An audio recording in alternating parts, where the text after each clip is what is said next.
This is the dream. This is what a fighter plane is supposed to be. The Supermarine Spitfire. It's a scalpel, a rapier, a thoroughbred racehorse of the skies. It's what every young, optimistic American pilot in 1942 dreamed of flying. They enlisted to be knights of the air. And this is the nightmare America gave them instead. The Republic P-47 Thunderbolt. The pilots were horrified. This wasn't a racehorse. This was a pig. This wasn't a scalpel. This was a sledgehammer wrapped in a mattress. It was a flying insult. They called it the pig. They called it the juggernaut. And they didn't mean it as a compliment.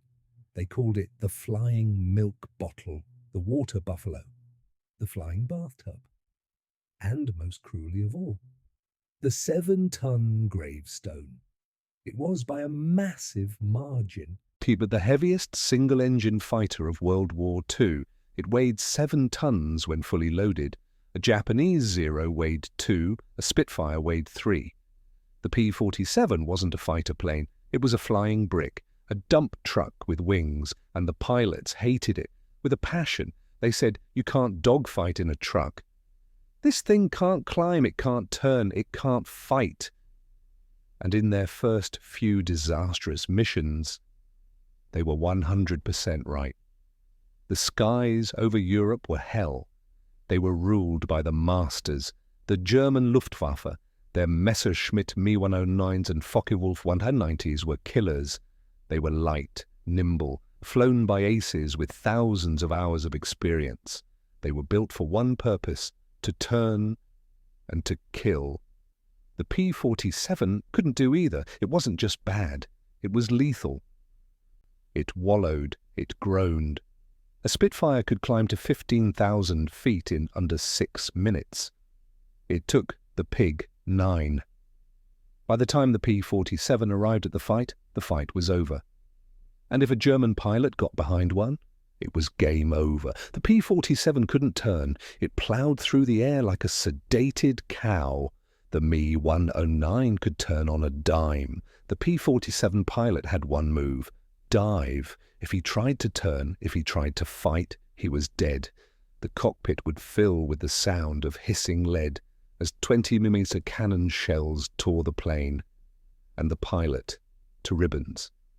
It was a slaughter. The pilots were flying the world's biggest, heaviest target. But this stupid plane, this pig, this abomination, had a secret. In fact, it had two. One was a brilliant failure hidden deep in its design. The other was a simple, illegal piece of junk that desperate mechanics started welding to the floor. And those two secrets would combine to create the most invincible, unkillable, terrifying aircraft of the Second World War. How did this failed fighter, this flying humiliation, become the unkillable juggernaut that could fly through buildings, get rammed by enemy planes, and still somehow come home? The story isn't about elegance. It's about brute force. It's about rage, and it's about a piece of junk. To understand the P-47, you have to understand the madman who built it, Alexander Kartveli. Kartveli was a Georgian immigrant, a certified genius, and he didn't care about dogfights. He cared about physics. He wasn't trying to build a ballerina. He was trying to build a battering ram. In 1940, the US Army Air Force looked at the war in Europe and said, "We need a fighter that can survive." They didn't want a sports car. They wanted a tank, so Kartveli gave them one. His entire design started not with a cockpit, not with a wing, but with an engine, and not just any engine. The Pratt & Whitney R2800 Double Wasp. This was not an engine. This was a god. It was an 18-cylinder, 2-row, air-cooled radial beast. It was the most powerful, most complex, most brutal piston engine in the world. It was designed for bombers. Kartveli's mad idea was, what if we just strap a cockpit and 8 machine gun to that? The rest of the plane was just an afterthought. He literally designed the plane around the engine. And this is the P-47's first secret of invincibility. The engine itself was a shield. Look, this is the engine in a Spitfire, a Mustang, or a German Me-19. It's a V12 liquid-cooled engine. It's beautiful. It's sleek. A V12 is a Swiss watch. It is precise and it is delicate. See all these pipes, all these hoses? That's the cooling system. If one single, cheap, 30 caliber bullet tinks off a coolant line, the glycol drains out. In 3 minutes, the entire engine seizes up, melts, and becomes a 1-ton chunk of useless superheated metal. The pilot is now a statistic. He has to bail out, or he burns one tiny, lucky shot. Game over. Now, look at the P-47's R2800 radial. This is not a Swiss watch. This is a cast iron anvil. It wasn't an engine. It was a fortress, a 2,000 horsepower wall of anger and steel sitting in front of the pilot. It has no coolant. It's AR-cooled. If a German 20mm explosive cannon shell hits the engine, it might blow one entire cylinder completely off the plane. It might rip a hole the size of a basketball in the engine block. And the P-47 will keep flying.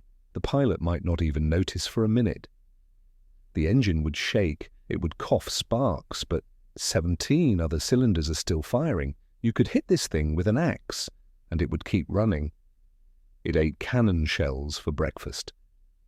The German pilots could not believe it. They would pour hundreds of rounds into the P-47 hide, and it would just absorb them and fly away. The pig had a hide, but Kartveli wasn't done. To make this giant engine work at high altitude, 30,000 plus feet, it needed a turbo supercharger. This was a new, complex, massive piece of equipment. It was the size of a washing machine. It didn't fit in the engine bay. So, where did Kartveli put it? He put it in the tail, which meant he had to run the hot exhaust pipes from the engine in the front all the way to the turbo in the back, a distance of 20 feet.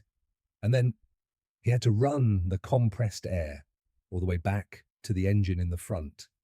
This plane was a plumber's nightmare.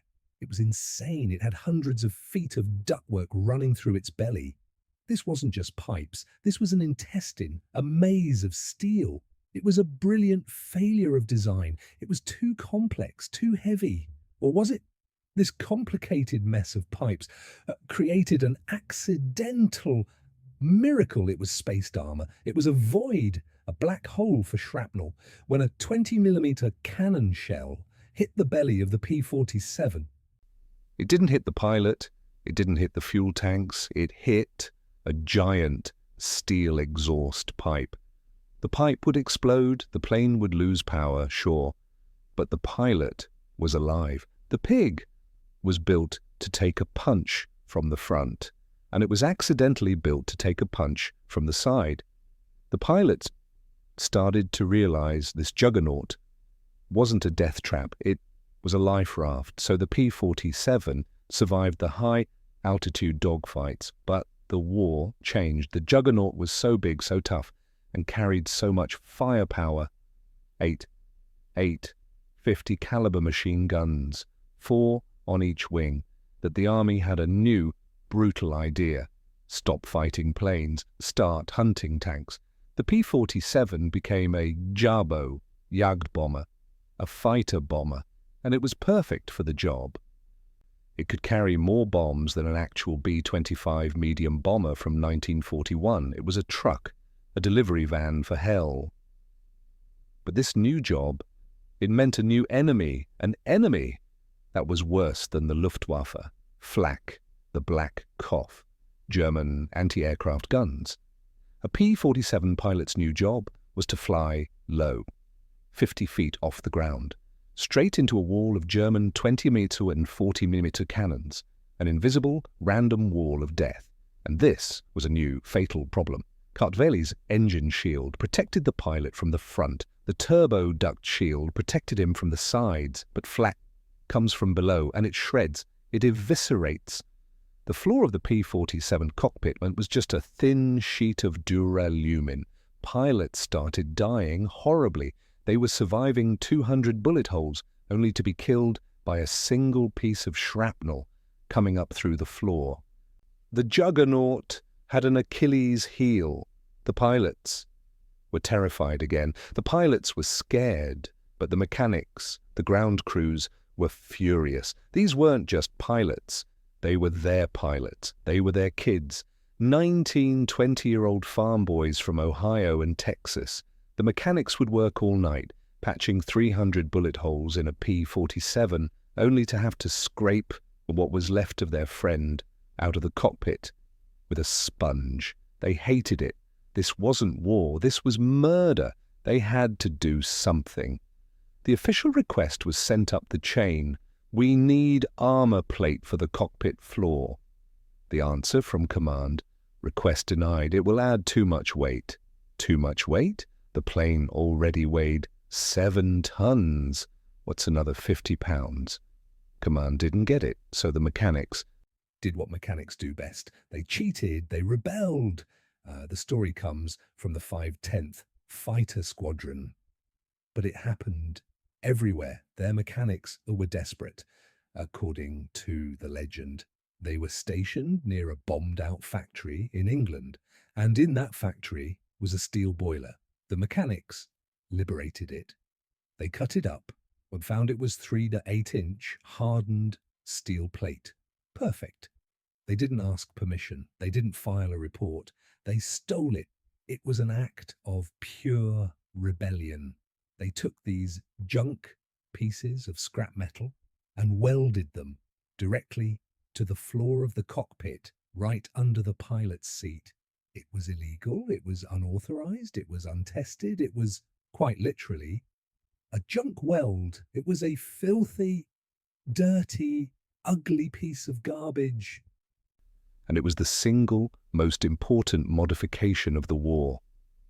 They were terrified they would be court-martialed until the planes started coming back. This is where the pig becomes the legend. The perfect storm pit of Cutvelli's engine shield and the mechanic's junk weld created a machine that simply refused to die. Meet Robert S. Johnson, one of America's top aces. On June 26, 1943, he was ambushed. He was jumped by an entire squadron of German FW-190s. It wasn't a fight. It was an execution. His P-47 was shredded. A 20mm explosive cannon shell tore through his cockpit. It vaporized his instrument panel. The blast was so violent it set his clothes on fire. It blew him partially out of the cockpit, his head smashing against the canopy. Shrapnel ripped open his face, blinding him in one eye. He was on fire, blinded, bleeding out. He was a dead man. Any other pilot in any other plane would be a grease stain on the French countryside. But this was a juggernaut.